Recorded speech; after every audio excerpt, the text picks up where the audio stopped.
बिस्मिल्लाहिर्रहमानिर्रहीम। अस्सलाम वालेकुम नाज़रीन, आप यूट्यूब चैनल देख रहे हैं, मैं इमरान खान हूँ। सबसे पहले तो मुस्लिम लीग नून ने बाकायदा ये फैसला कर लिया कि किसी सूरत भी उन्होंने किसी किस्म की कोई लड़ाई नहीं लेनी। वजह यह है कि लड़ाई आप लेते हैं अवाम के बलबूते पे, और नवाज शरीफ ये बड़ी अच्छी तरह जानते हैं कि अवाम उनके साथ नहीं है, ना लोग उन्हें वोट डालते हैं, ना लोग उनके साथ चलते हैं। तो सिर्फ कारकुनों की बुनियाद के ऊपर आप एक बड़ी लड़ाई एस्टेब्लिशमेंट से या एस्टेब्लिशमेंट के लोगों से नहीं ले सकते। मियाँ साहब को इस बात की समझ आ गई है कि अब वो एस्टेब्लिशमेंट से नहीं लड़ पाएंगे, क्योंकि अवाम उन्हें कभी भी वोट नहीं डालेगी। और वो वैसे भी उनकी जो फार्म 47 की सीट है वो यास्मीन राशिद साहिबा के मुकाबले में बहुत खतरे में है।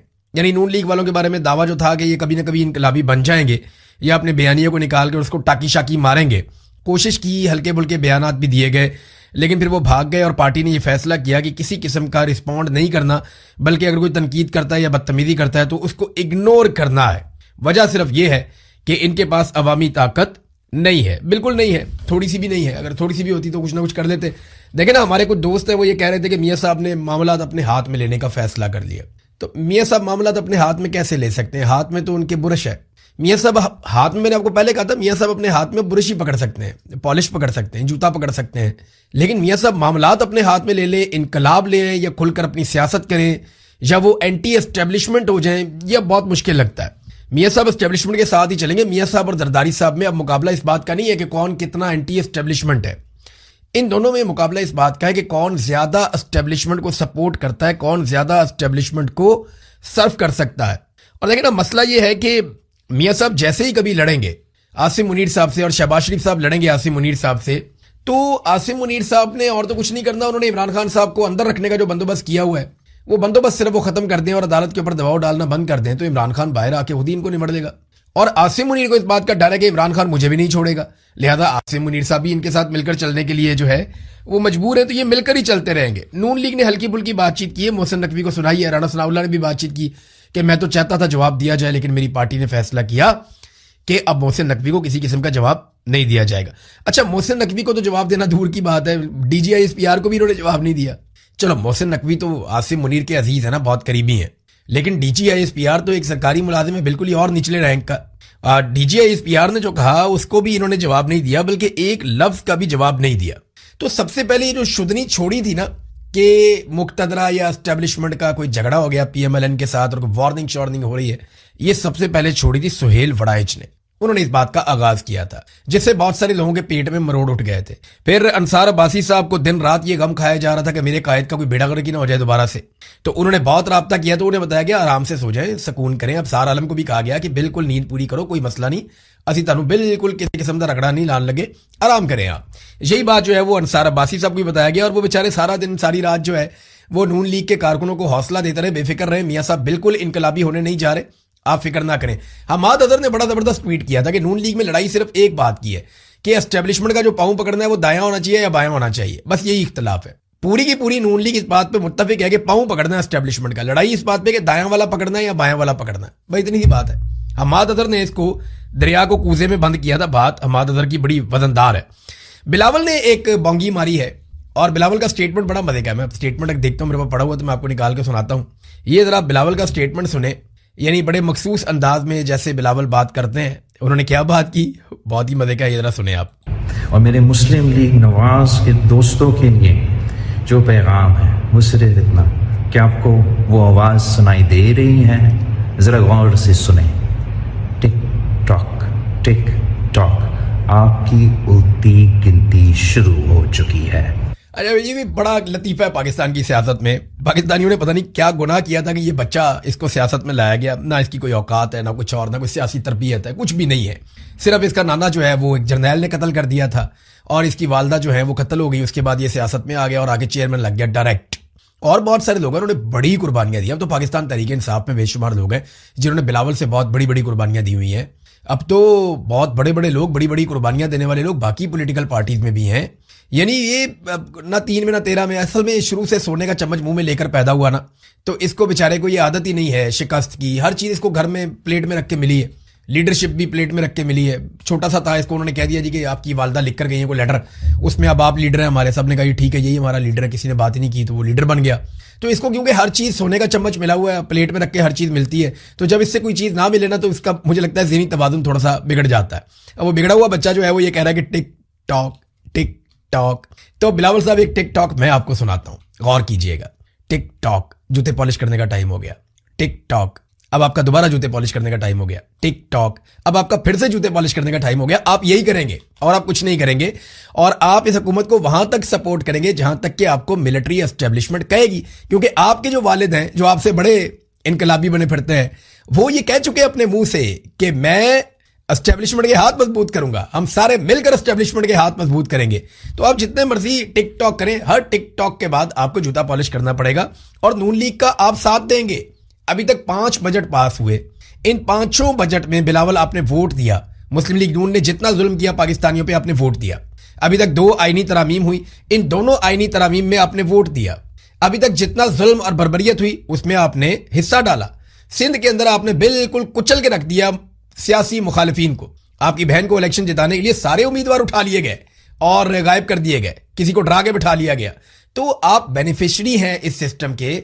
आपने अपना चेयरमैन सेनेट बनाया, आपने अपने सेनेटर्स लगवाए, आपने अपने गवर्नर्स बनाए, आपने 3 सूबों में हुकूमत ली, आपने अपने वालिद गिरामी को सदर पाकिस्तान बनाया इन्हीं जाली वोटों से। तो टिक टॉक जूते पॉलिश, टिक टॉक जूते पॉलिश। बिलावल साहब आपने यही करना है, इसके अलावा ना कोई औकात है इस वक्त आपकी। हो सकता है कभी मुस्तकबिल में, जैसे आपके नाना जो है वो भी एक डिक्टेटर के साथ हमेशा उसकी बी टीम के तौर पे, ए टीम के तौर पे रहे और डिक्टेटर को डैडी कहा करते थे जुल्फिकार अली भुट्टो। तो उनको अल्लाह ने तौफीक दी, एक वक्त आया कि वो एस्टेब्लिशमेंट के सामने खड़े हुए, उन्होंने आंखों में आंखें डाली और फांसी के फंदे पे झूल गए। लेकिन आपने और आपके वालिद ने भुट्टों की सियासत दफन कर दी है। यानी जरदारियों का कब्जा हुआ ना जब से पीपल्स पार्टी पे, तो पीपल्स पार्टियों में से भुट्टो का ऐसा लगता है खून ही निकल गया। और भुट्टो जो है वो तो बचे ही नहीं बेचारे, बेनजीर भी कत्ल हो गई, उसके दोनों भाई भी, उसका वालिद भी, तो सारा खानदान ही उड़ा के रख दिया। तो अब ये जरदारियों के पास चली गई ये पार्टी, तो ये सिर्फ टिक टॉक जूते पॉलिश और कुछ भी नहीं करेंगे। ये यही काम करेंगे जो इन्हें आता है और इस काम के ये लोग अब माहिर बन चुके हैं। नाज़रीन, अलीमा खानम खैबर पख्तूनख्वा में अपनी कैंपेन चला रही थी और वो लोगों को मोटिवेट कर रही थी कि मेरे भाई को जेल से निकालने के लिए कोशिश शुरू करो और थोड़ा लोग इकट्ठे हो जाए। तो वहाँ पे अच्छे बड़े इज्तिमात हुए, बहुत बड़े उनके इस्तकबाल हुए। जब वो DI खान पहुंची तो वहाँ पे इस्तकबाल उतना बड़ा नहीं हुआ। तो उसकी वजह यह है कि जो गंडापुर खानदान है या गंडापुर से, उनकी DI खान में अच्छी खासी वर्थ है। अभी आप उसको नेगेट नहीं कर सकते। अभी वो इमरान खान साहब की पार्टी में और उनका अपना एक नैरेटिव है, उनका अपना एक बयानिया है, वो अपने लोगों को जाके बताते हैं हमारे साथ ज्यादती हुई है। तो क्योंकि लोग इमरान खान को पसंद करते हैं और गंडापुर को इमरान खान का साथी समझते हैं, तो वहाँ गंडापुरों के साथ कोई प्रॉपर कोऑर्डिनेशन नहीं हुई, इसका शिकवा कुछ लोगों ने किया और उसकी वजह से कोई बड़ा इस्तकबाल डेरा इस्माइल खान में अलीमा खानम का नहीं हुआ। इसके ऊपर कुछ सवालात भी उठाए जा रहे थे, लेकिन वो कोऑर्डिनेशन का कहा जा रहा है कि कोऑर्डिनेशन नहीं हुई। कुछ लोग कहते हैं जी गंडापुरों ने जानबूझकर नहीं होने दिया। तो ये दोनों एलिमेंट हैं। बहरहाल वहां कोई इतनी बात बनी नहीं, लेकिन बाकी जगहों पे बड़ा शानदार इस्तकबाल अलीमा खानम का इमरान खान रिहाई तहरीक के हवाले से हुआ। अब जैसे ही वो पंजाब में दाखिल होती हैं मियाँ वाली में, तो इनके ऊपर क्रैकडाउन शुरू हो जाता है। पुलिस आ गई, पुलिस वालों ने कहा जी आपने तो चले जाना है, ये लोग परेशान हो जाएंगे, इनको उठा के हम जेलों में डालेंगे, इनको उठा के हम गिरफ्तार करेंगे, इनको हम बहुत तकलीफ देंगे। तो पुलिस धमकी लगा रही थी, DSP धमकियां लगा रहा था कि जाएं वापस, और उन्होंने जबरदस्ती धकेल के, लाठियां मार के, लोगों को उठा के, घसीट के, जो भी करके, जितनी ब्रूटैलिटी वो कर सकते थे ये करके उन्होंने वहां से, ऐसा लग रहा था कि कोई दुश्मन मुल्क ने हमला कर दिया। पुलिस को इतनी मुसीबत पड़ी हुई थी। पुलिस को मैंने इतनी मुसीबत में कभी दहशतगर्दी के वाकयात में नहीं देखा। पुलिस को मैंने इतनी मुसीबत में बड़े बड़े सानेहात में नहीं देखा जितनी मुसीबत पुलिस को पड़ जाती है जब भी कभी पाकिस्तान तहरीक इंसाफ के लोग कहीं पे कोई एहतजाज करने के लिए इकट्ठे हो जाएं या एहतजाज करने के लिए आगे बढ़ जाएं। नाज़रीन, जब हालात जो है वो पाकिस्तान की मिलिट्री एस्टेब्लिशमेंट के लिए ये हैं कि DG ISPR जो एक ट्वीट करते हैं, वो उस ट्वीट के कमेंट्स भी अपने बंद रखते हैं, कमेंट्स ही नहीं खोलते अपने ट्वीट्स के। हालांकि वो कहते हैं पाकिस्तान में डेमोक्रेसी है, वो ये भी कहते हैं कि सारे पाकिस्तानी हमसे प्यार करते हैं। तो पाकिस्तानी उनसे कितना प्यार करते हैं ये जानने के लिए उन्हें अपने कमेंट्स तो खोलने चाहिए। हमेशा DG ISPR के कमेंट्स खुले रहते थे। ऐसा कभी नहीं हुआ कि DG ISPR के जो अकाउंट है ऑफिशियल, उसके कमेंट्स बंद हों। हमेशा ये कमेंट्स खुले रहते थे। लेकिन अब ये होना शुरू हो गया कि उनके कमेंट्स बंद कर देते हैं। वो किसी को इजाजत नहीं देती कि कोई उनके ऊपर कोई राय दे। आज से कुछ अर्सा पहले उन्होंने कमेंट बॉक्स अपना खोला था, लेकिन लोगों ने जिस किस्म की राय दी या लोगों ने जिस किस्म का फीडबैक दिया, उसके बाद उन्होंने वापस बंद कर दिया। अब तो हालात ये हैं कि वो फौजी अफसरान की या फौजी जवानों की शहादतों की और कुर्बानियों की जो खबर देते हैं, वो खबर देते हुए भी वो कमेंट बंद रखते हैं। لیکن لوگوں نے جس قسم کی تنقید کی جب وہ کمنٹ کھولے گئے, لوگوں کو الاؤ کیا گیا کہ وہ اس کے اندر اپنی رائے دیں, تو لوگوں نے جو رائے دی اس تنقید سے گھبرا کر انہوں نے دوبارہ اسے بند کر دیا. دیکھیں اگر کوئی پرائیویٹ آدمی ہو نا تو کوئی فرق نہیں پڑتا. پرائیویٹ آدمی ہے وہ کہتا ہے جی میں نہیں تنقید لیتا, میری اپنی آپشن میں بند کرتا ہوں. لیکن ایک قومی ادارہ ہے, اگر اس کا ایک اکاؤنٹ ہے تو اس میں فیڈ بیک تو سب سے امپورٹنٹ چیز ہے. قومی ادارہ اپنے کمنٹس کیسے بند کر سکتا ہے؟ یہ ایک ادارے کی سیٹ ہے, یہاں پہ لوگوں کی رائے کا احترام ہونا چاہیے, لوگوں کو ان کی رائے دینے کا حق ملنا چاہیے. اور لوگ بات جو کرتے ہیں وہ لاجک کے ساتھ کرتے ہیں. اکثر بہت سارے ہمارے حکومتی لوگ ہیں وہ جیسے ہی کوئی ٹویٹ کرتے ہیں تو وہ کمیونٹی نوٹ انہیں لگ جاتا ہے, حقائق لوگ نکال کر سامنے رکھتے ہیں تو وہ بیچارے ان کا جھوٹ پکڑا جاتا ہے. تو D G S P R کو جو ہے وہ اپنا کمنٹ ضرور کھولنا چاہیے باکس, تاکہ انہیں پتہ چلے کہ نوجوان جو باشعور نوجوان ہیں وہ ان سے کیا بات چیت کرنا چاہتے ہیں. بڑا اچھا ٹو وے ٹریفک چل جائے گا, وہ اپنی بات کریں, نوجوان اپنی بات کریں, تو انہیں پتہ چلے کہ نوجوانوں کے جذبات ان کے بارے میں اور ان کے افکار کے بارے میں کیا ہیں. ناظرین, ہمارے کچھ صحافی جو ہے نا وہ فوری طور پہ ایکٹیو ہو جاتے ہیں کہ جناب میری بڑے اچھے بندے سے بات ہو گئی ہے, میری بڑی ہائی لیول پہ میٹنگ ہو گئی ہے, معتبر ذرائع سے میری بات ہو گئی ہے, طاقتور شخصیت سے میری ملاقات ہو گئی ہے, مقتدرہ سے میرا رابطہ ہو گیا ہے. اور یعنی اس قسم کے جو جملے استعمال کیے جاتے ہیں یہ ایکچولی جرنیل ہیں پاکستان کے. یعنی ایک D G S P R ہے, اس سے ملاقات ہو جائے یا اس کے آفیسر کسی اور سے, کسی میجر جنرل سے یا کسی بریگیڈیئر سے ملاقات ہو جائے, اتنا ہی ہوتا ہے. ایک آئی ایس آئی میں ہیں جنرل صاحب جو دیکھتے ہیں میڈیا کے معاملات, ان سے ملاقات ہو جائے, ان سے بات چیت ہو جائے, اتنا ہی ہوتا ہے. یا کوئی سیکٹر کمانڈر ہے اس سے بات چیت ہو جائے. آرمی چیف تو میرے خیال میں ملاقاتیں کرتے نہیں ہیں اور یہ کوئی میڈیا نہیں لیتے, اور اس سے وہ گھبراتے ہیں میرے خیال میں. وہ میڈیا کی باتیں چیتیں ہیں وہ اس طرح سے نہیں کرتے جس طرح باقی کچھ جرنیلوں میں ہوتا ہے, تھوڑا ان میں نہیں ہے. تو یہ اتنے سے لوگ ہیں اور ان کو جو ہے مقتدرہ بھی کہا جاتا ہے, ان کو طاقتور حلقے بھی کہا جاتا ہے, طاقتور ترین شخصیت بھی کہا جاتا ہے. انہیں کہا جاتا ہے جناب ریاست کی یہ سوچ ہے اور ریاست یہ کہہ رہی ہے. تو یہ اس طریقے سے ان سے منسوب کر کے چیزیں چلائی جاتی ہیں اور کچھ بھی نہیں ہے. اور یہ خواہشات ہوتی ہیں صرف اور صرف. ایک صحافی آتا ہے وہ آگے کہتا ہے جناب کہ اب بس ٹائم ختم, بلاول والا ٹک ٹاک. تو دوسرا صحافی آتا ہے وہ کہتا ہے جی کوئی ٹائم ختم نہیں ہے, یہ ایسے ہی چلے گا, مسئلہ ہی کوئی نہیں, آپ ٹینشن ہی نہ لیں. تو اس وقت جب پورا پاکستان چل رہا ہے, اس وقت پاکستان کے اندر دہشت گردی ہو رہی ہے, مراد سعید نے بڑے سیریس سوالات اٹھائے اور بار بار اٹھائے. ان کے سوالات ہمارے سامنے موجود ہیں, لیکن ان سوالات کا جواب دینے کی بجائے ہم سالسی میں لگے ہوئے ہیں کہ جناب ہم نے امریکہ کی اور صلح کروانی ہے ایران کی, ہم نے ڈونلڈ ٹرمپ کو اور نیتن یاہو کو خوش کرنا ہے. یعنی دیکھیں نا, انڈیا کی جو حکومت ہے, بھارتی حکومت بھارتی شہریوں کو خوش کرنے کے لیے کوشش کر رہی ہے, بھارتی شہریوں کی فکر کر رہی ہے. بنگلہ دیشی حکومت بنگلہ دیشیوں کی فکر کر رہی ہے. نیپال کی حکومت نیپالیوں کی فکر کر رہی ہے. اسپین کی حکومت ہسپانیوں کی فکر کر رہی ہے. تو جو بھی حکومت ہوتی ہے وہ اپنے ملک کے لوگوں کی فکر کرتی ہے. لیکن ہماری ایک عجیب حکومت ہے, ہمارے عجیب حکمران ہیں, انہیں ٹرمپ کی اور نیتن یاہو کی فکر لگی ہوئی ہے کہ جناب ان کے لیے کوئی پرابلم کریٹ نہ ہو جائے. ناظرین, جو گزشتہ دن گزرا, اس دن میں آزاد کشمیر میں امدادی سامان جانا تھا, انسانی امدادی سامان آزاد کشمیر میں جانا تھا. بڑے پیمانے پہ اس کے لیے نام لکھوائے گئے تھے. ڈاکٹرز نے بھی اپنے آپ کو والنٹیئر کیا تھا, بہت سارے پیرامیڈکس ہیں انہوں نے بھی اپنے آپ کو والنٹیئر کیا تھا, لوگوں نے اپنا سامان بھی ڈونیٹ کیا تھا. اور لوگ چاہ رہے تھے کہ ایک بڑا قافلہ جائے آزاد کشمیر اور وہ جا کر کشمیریوں کی مرہم پٹی کرے اور ان کی ڈھارس بندھائے, ان کے ساتھ اظہار یکجہتی کرے اور جو ایک قومی سانحہ پیدا ہو گیا ہے اس کو ختم کرنے میں اپنا رول پلے کرے. لیکن لوگوں کو نہیں جانے دیا گیا. اس وقت دنیا میں دو ایسی جگہ ہیں جہاں پہ انسانوں کا قتل ہوا اور انسانی امداد وہاں پہ روکی گئی. ایک جگہ جو ہے وہ غزہ ہے جہاں پہ اسرائیل نے انسانوں کا قتل عام کیا اور وہاں پہ انہوں نے انسانی امداد کو روکا ہوا ہے. اور دوسری جگہ جو ہے وہ کشمیر ہے جہاں پہ پاکستانی فورسز نے قتل عام کیا اور وہاں پہ انسانی امداد کو روکا ہوا ہے, لوگوں کو نہیں جانے دے رہے. سینیٹر مشتاق جو جانا چاہتے تھے انہیں گرفتار کر لیا گیا, انہیں عدالت میں پیش کیا گیا. عدالت نے انشور کیا کہ وہاں پہ کوئی میڈیا والا نہ آئے اور پھر انہیں 3 دن کے ریمانڈ پہ پولیس کے حوالے کر دیا گیا, یہ کہہ کر کہ پولیس کے اوپر انہوں نے فائرنگ کی ہے اور ان سے گاڑی اور اسلحہ برآمد کرنا آپ اندازہ کر لیں. رش کے اندر سے ان کو اٹھا کر لے کر گئے. وہ لوگوں کے بیچ میں بیچارے احتجاج کر رہے تھے, پھر بھی ان کے اوپر اتنے گھنونے اور گھٹیا الزامات لگائے گئے. تو کشمیر میں جو ہے وہ انسانی امدادی سامان نہیں جانے دیا گیا. ایک تصویر جاری کی گئی جس میں رینجرز والا جو ہے وہ خواتین کو راشن دے رہا ہے. دیکھیں, اگر رینجر خواتین کو راشن دے رہی ہے اس کا مطلب ہے حالات بہت خراب ہیں. واقعی میں وہاں پہ ایک بحران پیدا ہو چکا ہے. تو رینجرز کا تو یہ کام نہیں ہے. اگر انسانی حقوق کی تنظیمیں یہ کام کرنا چاہتی ہیں, انسانی ہمدردی کے ناطے لوگ وہاں پہ جا کے امدادی کام کرنا چاہتے ہیں, تو آپ انہیں کیوں روک رہے ہیں؟ آپ لوگوں کو جانے دیجئے اور امدادی کام کرنے دیجئے.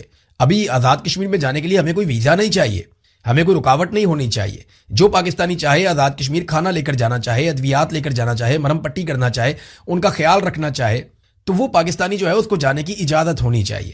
اگر رینجرز والا وہاں پہ راشن بانٹ رہا ہے اس کا مطلب ہے حالات خراب ہیں. لیکن کیا یہی راشن بانٹنے کی کسی اور کو اجازت نہیں ہے؟ یہ صرف خود ہی کریں گے یہ سارا کام؟ ہر چیز جو ہے وہ سیکورٹی فورسز کے کنٹرول میں ہی رہے گی. رضی طاہر صاحب کے حوالے سے ناظرین میں خبر آپ کو دے دوں کہ جو ہے سی پی جے نے اس کے اوپر بڑا تحفظات کا اظہار کیا, تشویش کا اظہار کیا ہے کہ رضی طاہر صاحب اور محمد سیف یہ 1 اگست سے لاپتہ ہیں. دیکھیں, آج جو تاریخ ہے وہ 4 اگست ہے.